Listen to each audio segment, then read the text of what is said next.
God, the quality of the video when I record of a video is awful, isn't it? Well, ignore that. Ooh, I should close these windows. All right, well, we're totally doing this. Don't close the video. We're totally gonna make some points here. Um, I I was thinking, oh, we got into focus. Yes, we did it. Does it look okay on your end? Yeah, it sort of does. Okay, that's wonderful. I wanted to give a few final thoughts on the TW17 finals because it really captivated me. Like, I was really interested in this one. And I get interested in a lot of them, and maybe it's partially that I hadn't really talked much about Triple Triad in a while, so it kind of has that new like, ooh, this is really exciting and fun. I like this. I'm not sure exactly what sparked it, but um, a lot of it was the games in the final itself, and I think, yeah, I wanted to get down a few final thoughts on on this final. One of them is just that Delhi's hand, with its huge weakness to the right, with it, instead of having, four corner cards, it committed hard to an up down card, and an up down card with incredibly limited plus wall, same wall style potential, right? It was very committed to a same plus type thing. And this is a very unusual kind of hand to see at the top level that also only has a 4 as its second best number to the right. Another thing you don't see, a 5 starter in a final is another thing you see very rarely, and usually because the player can't find something else they like rather than by design. Um, so this was just an extremely unusual hand to see. In game two, Delhi brought it, and it was a perfect counter hand to what Turds was doing. So the sort of general trajectory of the match was game one, Delhi brings a kind of FF8 hand, Squall Cipher, and I think Turds has lined up a really nice hand to face against it, and to face against it while using lower level cards. All right. Delhi does really nicely that game to hold pretty balanced game. And game two, Delhi switches to this completely deranged hand you see on the left. And it turns out to be just this fantastic counter hand. He puts absurd pressure on. He gets a winning position for a hot second, but very hard to win. The point is, he gets huge pressure. The next day they play, Turds can't play the same hand again because Delhi has counterhanded it so hard. So Turd switches to this new hand, which you can see on the right. The problem is, Delhi, I thought, probably can't play the Caterchipler Minimog hand again because sure it lines up really well there, but it is a crazy hand to use. So he switches back to his first hand, the FF8 hand, which I thought lined up pretty well against Turds' hand, and I thought Delhi got some advantage, though Turds held pretty well, and I know Turds felt pretty good about that game. So he certainly felt that hand did better than I thought it felt. But its point was this hand was supposed to be better against Delhi's Caterchipler hand. And so Turd sticks with it, hoping to see Caterchipler again, and indeed, Delhi runs Caterchipler back.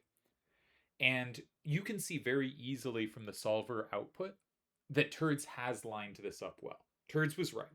I think Turds, at the time I'm recording this, which is before many of my videos has gone up, I don't know if Turds currently agrees that he got this right, but I very strongly agree. Turds got this right. The first time Delhi played the Caterchipler hand, after starting Caterchipler in 5, which we can skip ahead slightly until he plays it, Turds had 40 possible moves, as you always do after the first move. 32 of them lost, 8 tied. In this spot, when I checked with the solver, instead of 32 lost, it was 6 lost and 34 tied, which tends to signify a pretty big advantage for second turn. He gets to find the initiative. I don't think he found that initiative. And after the next move, he went a little astray again, and I think the two moves added up, and then Delhi was very precise. So I want to first make a few comments on Delhi's play, which is one, he did something really, really strange here. Like this hand decision, this opening decision is really strange. But it got me thinking about something CC Ace said in my interview with him, which is he said when he was playing someone, he would test them, right? He would try one way of attacking them, see how they handled it. If they couldn't handle it, he would keep exploiting them until they proved they could handle that type of attack, and then he would find a new way to attack them. Delhi, I think, is probably the best player at finding different ways to challenge his opponents. We all have the patterns we fall into. We all have the types of moves we like. But the person who plays side starters every game is only posing one type of problem.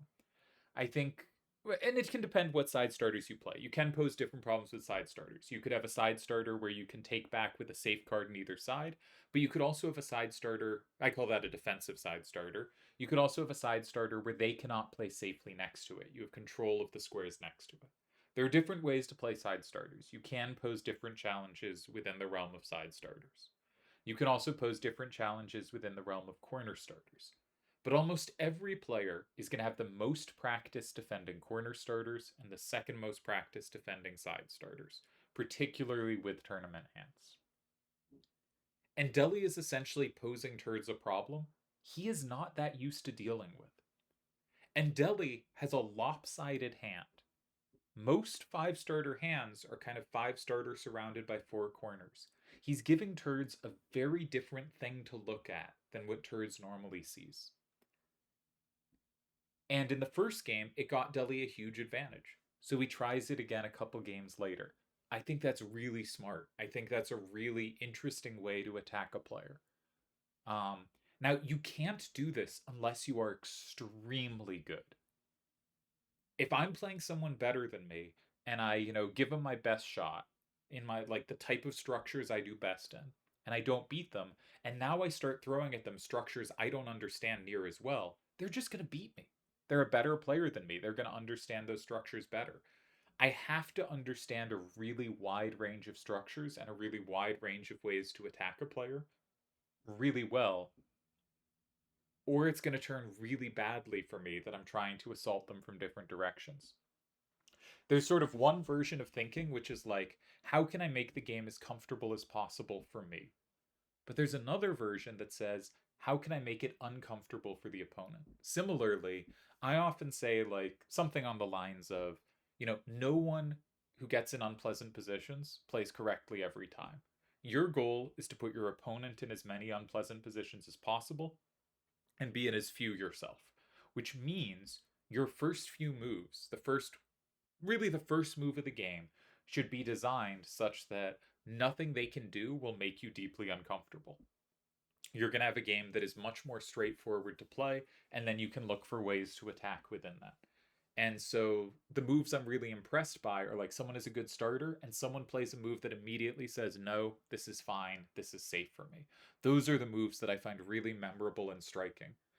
There are some amazing holds that happen, but to me, the most like important moves to learn from are the moves that happen way before that, that mean you never needed to find an amazing hold, right? That means you just like, you made the game safe from the start. Um, but rather than just looking, can I make the game uncomfortable for my opponent? Can I make it comfortable for myself as much as possible? You could also say, like, what actually does make it uncomfortable? Because we don't all make mistakes in the same positions. And if you can vary your style to either hit weaknesses your opponent has or just to give your opponent different types of challenges, if you give me a difficult math problem and I solve it, and then you give me a very similar difficult math problem, I probably like can solve that type of difficult math problem. And giving me more of the same type is much less likely to trip me up than giving me very different difficult math problem. I'm probably not going to get that because most math problems, I mean, of any real difficulty, I'm probably not going to get. It's been a long time since I've done much real math. Um, and so by posing different problems, you create real difficulties. And I think that's what Deli did here.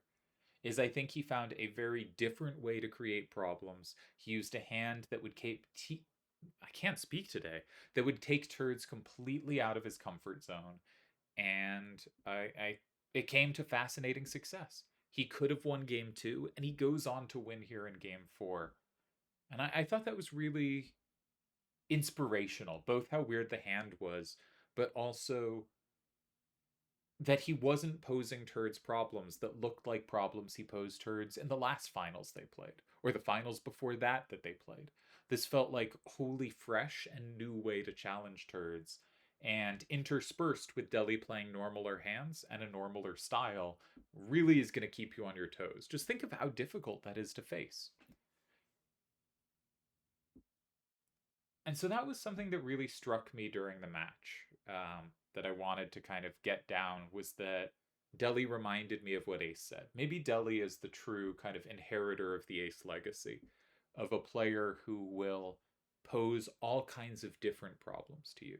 A player who is comfortable creating many different types of problems, and if you prove yourself adequate of handling one, he will move on to another. The other thing that really came to mind for me this match, and I try not to be that critical, but Turds is always so pleasant whenever I am critical that like I assume I'm allowed to, but that might be me sort of taking advantage of him being a really nice guy. I think Turds made two very real mistakes. The first one's I think more generalizable, and the second one's more specific. I think he looked for reasons not to use his low level card early. Um, I think he was committed to it as a plus wall weapon, as something that could use do stuff, and I think it ended up just being too low power in the end game. And after Turds' the move 4 of this game, if Turds had made the same move but with his lowest level card, he wouldn't have lost the game. And he, in my commentary, I was suggesting the other move is a little better just because I hadn't calculated stuff, but I just thought keeping the higher numbers was better. And sometimes keeping the higher numbers is not better, but here it turned out to be so. And I think he was a little too focused on finding ways to use it rather than looking for excuses to get rid of it. Like a little wrong direction of reasoning.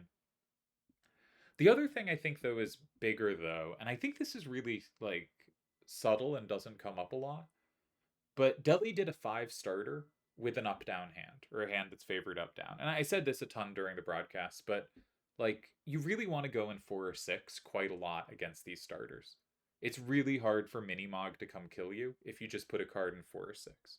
Anytime Minimog is played, it's going to, take one thing at a time. It's going to have a really weak side facing out. It just gets really hard to lose the game when you do that. Um, and that was true in game 2, and it was true again in game 4. And Turds played it in neither of those games, which means I think this is a heuristic he probably doesn't have in his head. And that is not so much to criticize him, because I actually only like formalized this in my head after the return. When I was playing my absolute best in like 2009-10, I don't know if I might have known this intuitively, but I don't know if I did. Like I just I know things now I didn't know then. That doesn't make me a better player, because knowledge is not the same as how good a player you are. But I think this is something that Turds maybe doesn't know, or doesn't have that really strong heuristic of like, just make the game side to side and the other person's hand does not click the same way. But that speaks to, because that is a relatively rare occurring heuristic, that speaks to how like interesting what Deli did was, because he gave a look that I think to prove that you have covered requires a very specific type of response. And if Deli doesn't see that response, if he doesn't see that reply in 4 or 6, where his hand's just a little bit clumsy, now he might be able to find enough magic there that he still feels confident he's doing things, but usually that's going to make the starter and the setup feel a little clumsy. Um, my point is, I just completely losing track of what I'm saying, but my point is like Deli posed Turds an extremely unusual problem to see in tournaments that required a pretty specific answer that Turds did not give in game 2, which meant Deli can keep posing this question in the manner of Ace. And even though in game 2, Deli had a huge advantage off his starter, and in game 4, if Turds plays, solver accurate, it's Deli who has to defend. And there were a number of ways to force Deli to defend this game, but you're still posing a question that the other person hasn't proved they can answer. And then Deli did something that I've seen him do now so many times and really often against Turds, which is when there is a boxed in square, and if we skip ahead, Turds plays his next move in 4. Let's skip ahead a bit.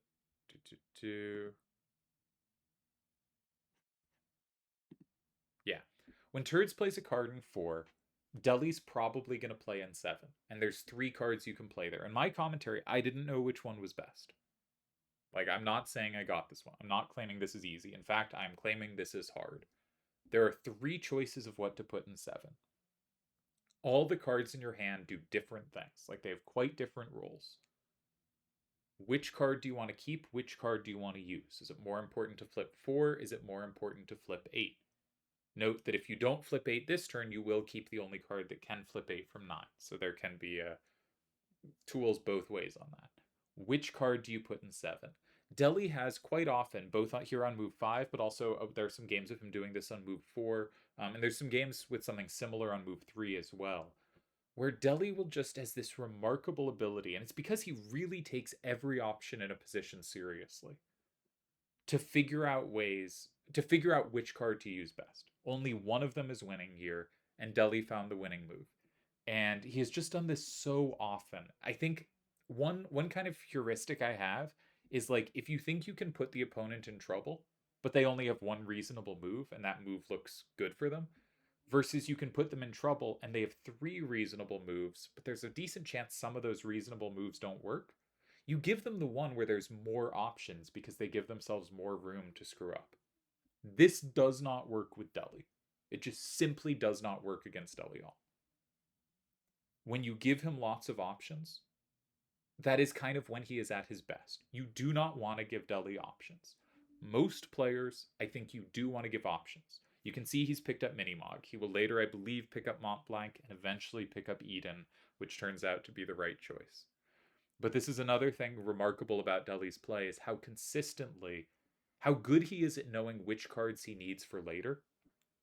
Because Delial has always had this real bias in his play of he will not necessarily do the move that is best on the board now. He will do the move that keeps him with the best cards for later. You can find counterexamples because every good player has made all kinds of moves, but this is a really strong bias in Delhi's play. And that means in these positions where he knows what square he wants to play, any card can go there, and he gets to pick which card to use and which cards to keep. He's going to be so good at maximizing value from these positions. Just so good.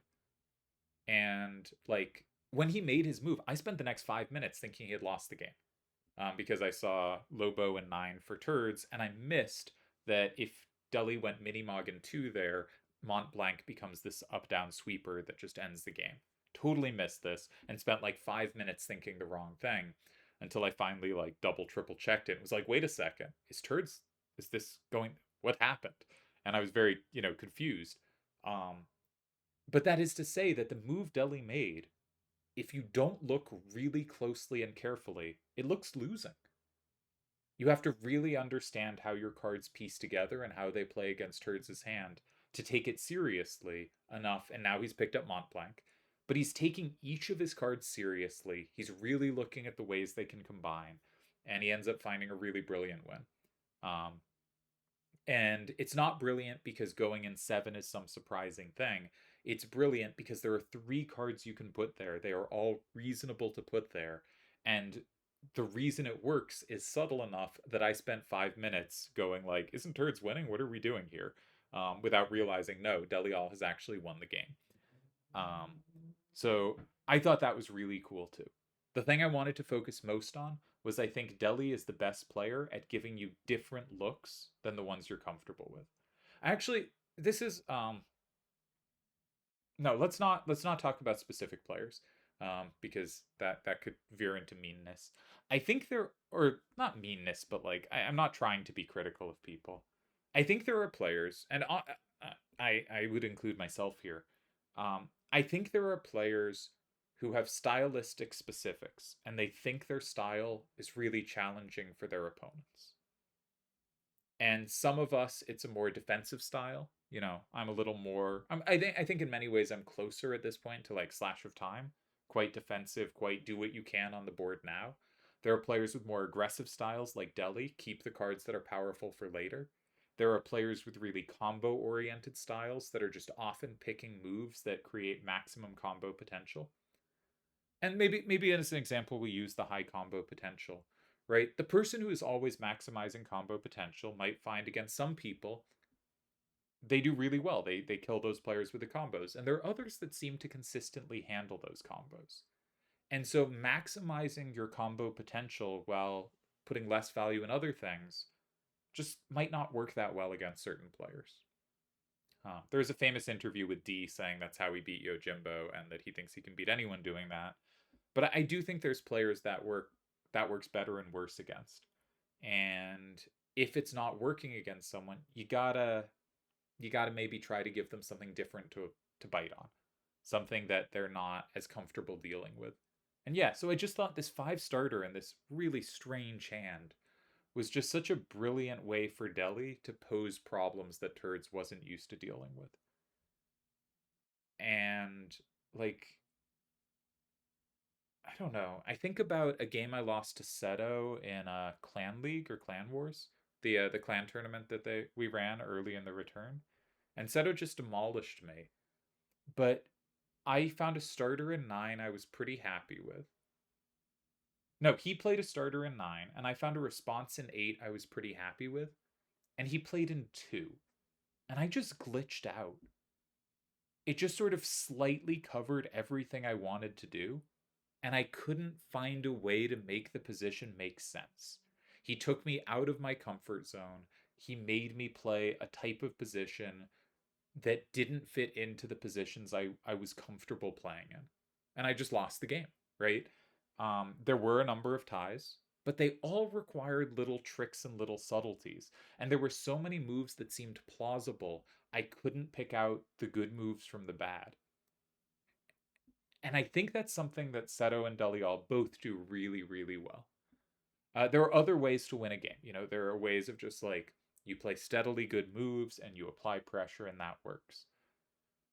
And that's when I win. I think often how I win. One of my proudest tournament wins is versus Tezuka because I brought a five starter plan because I'd seen Turds do something and I thought I could play off the idea he had shown. Um, I thought I could take a hand he was using that was not my instinct of a hand. I think it was Turds I was emulating. But I thought I could spin it in a different way. I found an idea for a five starter. And I'm really proud of that because it was something different than what I was used to doing. Because Tezuka was a player I'd had a lot of struggles with in hand games. I think he's very dangerous and very good at those. And I specifically had struggled with the types of problems he poses. And so I wanted to pose him different problems than the ones I normally did. So that's a game of mine I'm really proud of. I don't know if Seto's at all proud of demolishing me with that move in two, but I thought it was very cool. If I was him, I would have been proud of that game. And I think Delhi should be really proud of this whole series of creating just these difficulties for Turds that are clearly so different than the ones he's used to dealing with. And yeah, so I guess that's it. I just found this a really inspiring match, and I really enjoyed how Delhi played it. Incidentally, Turd said like he realized what was happening here way faster than I did in the commentary. He spent a minute thinking he was winning, and then 6 minutes panicking when he realized after 2-3, 2-3, and 9, Delhi has 9-3, 9-2, and 2, and 9-3, 4-9 somehow dominates the game. So yeah, Turds obviously did much better than I did here, but it's tough. Yeah. So I guess my takeaway message is if you think you can, if you can be comfortable in lots of different types of positions, try to figure out what positions might pose your opponent problems. Like, if you pose them the types of problems you're most comfortable with, and they seem to handle that, are there other types of problems in your range that you can pose them? Right? Is there a hand you can throw at them that looks really different? So they're playing off different numbers, they have to deal with different things. Maybe you go from a more dynamic hand, 8-7-6-5 type things, to one with a lot more big corners. How do they handle that? Maybe you plan different starter types or different responses to starter types. Maybe you play a lot more kind of distant sides or side starters. Maybe you try center starters. Maybe and there are different types of side starters. There's ones where you control the space next to it. There's ones where you have the good recapture. There's different types of center starters. There's ones where you're like Caterchippeler and Minimog plays off it to take everything. And there's ones where you have big corner setups. Delhi's hand here did a bit of both. how can you pose your opponent problems they're not used to dealing with? Because what's the hardest problem to solve? Is it the problem where the fewest responses are acceptable? If only two answers out of 100 are acceptable, is that harder? Maybe, but maybe, if I give you 2 plus 2 and I give you the answer as a number between 0 and 100, maybe it's really easy for you to pick out 4. But maybe I can pose a problem where there are 8 good answers, but all of them are really confusing and they all look very much like other answers. Or there are 8 good answers, but I've never seen this type of problem before, or I'm not used to dealing with it. That seems a really powerful idea to me, and one that clicks with a bunch of games I've lost. I have certain structures I do not handle very well, and there are certain players that Seto game is really an example, really emblazoned into my brain, um, of a game where someone played an odd but well reasoned move, odd to me, and I couldn't deal with it. And I think that's sort of what, maybe that's not quite what happened here, but I think it's a big part. Like, it's not that Turds glitched out after the first move, but I think Delhi went 5 here, and Turds went 8, and he went 8 in a way that created some problems for Delhi. That 9 is, Delhi has 1 card in his hand that can take. That 4, Delhi has 2 cards in his hand that can take, right? He's creating problems. He's making a lot of Delhi's hand not play that well against this card. But he's also making the game up down. And Delhi's hand really, really wants the game to be up down. And Delhi goes in 1, keeping it up down. And now Turds has a tie in 4, but he also has a losing move in 4. And he sees that, okay, if I go 4, I can combo in 2, I can flip that back, I keep enough cards, I'm doing well. Turds realizes this. He puts the wrong card in 4. Things just, all it takes is 2 moves that go a little wrong. Yeah, okay. I probably lost the point of my whole thing, but I wanted to give some final thoughts. Those are my final thoughts. I think the video just disappeared. Really good finals. Really enjoyed it. Lot for me to mull over, because I guess also Delhi's hand was genuinely good. Like, the solver does not like it all in game 4, and I think it's right. Like, I think Turds should have had the advantage that game. But it had a humongous advantage in game 2. It was a hand that could really line up powerfully despite its massive weakness to the right. And that it could be that powerful is really interesting. And I wonder, I guess there's not enough like people to inspire these days, but I could imagine a world where this really inspired a lot of 5 starters in the next major, right? Where you could see, hey, the champion of the most recent tournament, his name is Delhi, and maybe he'll come to something one of these days. Maybe he'll turn out to be a pretty good player. Um, he just did something really different, and maybe we should all be trying things more in that direction.